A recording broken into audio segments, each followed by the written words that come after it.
اگر آپ پریشان ہیں مال و دولت کی وجہ سے اور یہ پریشانی اتنی عام ہو چکی ہے کہ آپ ہر وقت ٹینشن میں رہتے ہیں اور ایک ایک روپیہ خرچ کرتے وقت بھی آپ 1000 بار سوچتے ہیں، پریشانیوں نے آپ کو گھیر لیا ہے، آپ کے سر میں اکثر درد رہتا ہے، آپ ڈپریشن کا شکار رہتے ہیں، آپ ہر وقت مایوس سے رہتے ہیں، آپ ہر وقت اتنے پریشان رہتے ہیں کہ آپ کو دنیا سے بالکل نفرت ہو چکی ہے، آپ کو اس مشکل حالات سے نکلنے کا کوئی راستہ نظر نہیں آتا، دنیا کے سارے راستے وہ مسدد ہو چکے ہیں، بند ہو چکے ہیں۔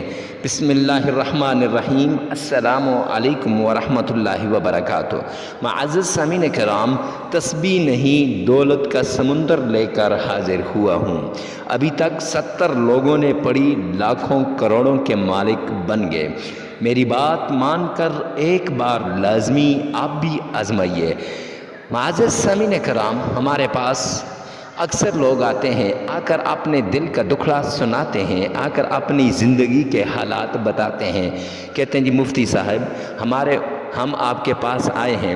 ایک صاحب آئے اور اپنی دولت کی کارگزاری انہوں نے سنائی، کہتے ہیں جی مجھے کچھ عرصہ پہلے میرے پاس بہت زیادہ دولت تھی، اس وقت دنیا والے میری عزت بھی کیا کرتے تھے، احترام بھی کیا کرتے تھے، رشتہ دار ہر وقت میرے گھر میں رہتے تھے اور رشتہ دار اپنی رشتہ داریاں ہر وقت جتاتے تھے، ہر کوئی دور دور کا رشتہ دار بھی کہتا کہ میں آپ کا رشتہ دار ہوں۔ لیکن میرے بھائی اب کچھ عرصہ ہوا ہے مفتی صاحب میرے پاس دولت نہیں ہے۔ اچانک ایسے ہوا تھا کہ میری گاڑیاں تھیں تو گاڑیوں کو آگ لگ گئی تھی، گیرج کے اندر کسی نے آگ لگا دی تھی، 4 گاڑیاں تھیں، چاروں جل کے راکھ ہو گئیں۔ 2 گاڑیوں کا اچانک ایکسیڈنٹ ہو گیا اور ایسے ایکسیڈنٹ ہوا کہ گاڑیاں بالکل تباہ ہو گئیں۔ اب میں لاکھوں میں کھیلنے والا، کروڑوں میں کھیلنے والا، اچانک سے میری فیکٹری میں آگ لگ گئی اور اچانک سے میں بالکل زیرو پہ آ گیا۔ اب جس وقت میں زیرو پہ آیا تو جو لوگ میرے ساتھ محبت کے بڑے بڑے دعوے کیا کرتے تھے، میرے ساتھ ہر وقت محبت جتایا کرتے تھے، میرے لمبے چوڑے دسترخوان پہ بیٹھا کرتے تھے اور میری گاڑیوں میں گھوما کرتے تھے، تو ان لوگوں نے میرا ساتھ ایسے چھوڑا گویا وہ مجھے جانتے تک نہیں ہیں۔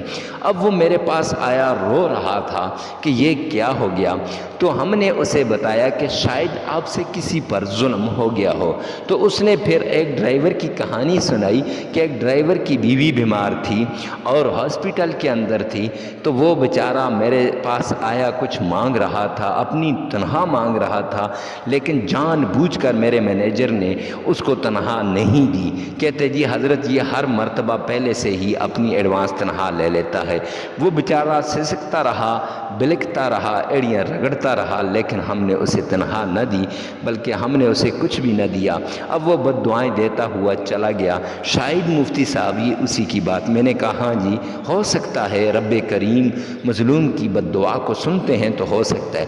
اب ہم نے اس کو یہ وظیفہ دیا۔ اب یقین جانیے ٹھیک 3 مہینوں کے بعد میرے پاس وہ آیا، وہ کہتا ہے حضرت مفتی صاحب میرے پاس اللہ رب العزت کا دیا ہوا بہت کچھ ہے، اللہ نے میری چھینی ہوئی دولت، اللہ نے مجھ سے لی ہوئی دولت جو مجھ سے اللہ رب العزت نے لے لی تھی تو وہ واپس کر دی ہے۔ بڑے تحائف لے کر آیا، بہت خوش تھا، اس کے بیوی بچے بہت خوش تھے۔ معزز سامعین کرام تو آپ بھی خوش ہو سکتے ہیں۔ تو چلتے ہیں بغیر کسی تمہید کے اپنے وظیفے کی طرف۔ مفتی کے وظائف چینل پہ اگر پہلی مرتبہ آئیں تو چینل کو سبسکرائب کر دیں، ساتھ لگے ہوئے بیل آئیکن کو لازمی پریس کر دیجئے گا۔ مفتی عمران شاکر آپ کو ویلکم کرتا ہے اپنے چینل پر، اور ہمیشہ کی طرح ہر وظیفے سے پہلے وظیفے کی اجازت کی ضرورت ہوتی ہے، تو اجازت کے لیے کمنٹ سیکشن میں آمین لکھیے گا، ویڈیو کو لائک کر دیجئے گا، اور ساتھ ہی ہفتہ وار دعا کا سلسلہ شروع کیا ہے، تو دعا کے لیے اگر دعا کروانی ہے تو اپنا نام لازمی مینشن کیجئے گا۔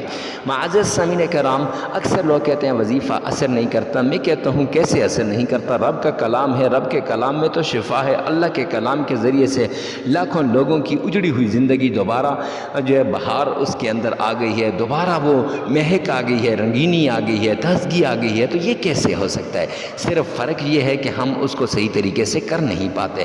شرط یہ ہے کہ آپ نے وظیفہ کرنے سے پہلے کسی کو بتانا نہیں، آپ نے وظیفہ کرتے وقت کوئی گپ شپ نہیں لگانی، دو چار لوگوں کے سامنے وظیفہ نہیں کرنا، باتیں کرتے وقت وظیفہ نہیں کرنا، پوری دل لگی کے ساتھ وظیفہ کرنا ہے، پوری توجہ کے ساتھ وظیفہ کرنا ہے، پوری لگن کے ساتھ وظیفہ کرنا ہے، کامل بھروسہ ہو، کامل یقین ہو، کامل اعتماد ہو، اور یہ یقین ہو کہ اس وظیفے کے بعد مجھے دولت کا کوئی اور وظیفہ نہیں کرنا پڑے گا۔ تو معزز سامعین کرام پھر 3 مرتبہ آپ نے تعوذ پڑھنا ہے، اعوذ باللہ من الشیطان الرجیم۔ یہ یاد رکھیے گا کہ اس وظیفے کے لیے وقت کی کوئی قید نہیں، جگہ کی کوئی قید نہیں، مرد عورت کی کوئی قید نہیں، ہر کوئی دوسرے کے لیے کر سکتا ہے۔ تو آپ نے 3 بار تعوذ پڑھنا ہے، اور اگر آپ کا تلفظ صحیح ہے تو ٹھیک ہے، نہیں تو 3 بار یہاں سے سن لیں، 1 بار اپنی زبان سے ادا کر لیں، پھر اس کے بعد 3 بار بسم اللہ، بسم اللہ الرحمن الرحیم۔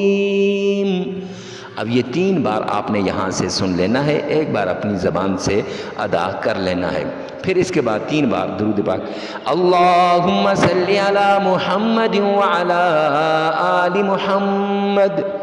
اب یہ آپ نے پڑھنا ہے 3 بار۔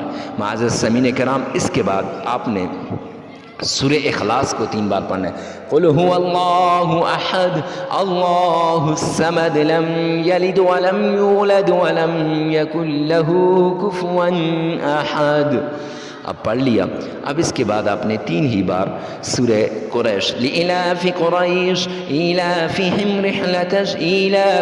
رحلة الشتاء والصیف فلیعبدوا رب هذا البیت الذی اطعمهم من جوع وآمنهم من خوف۔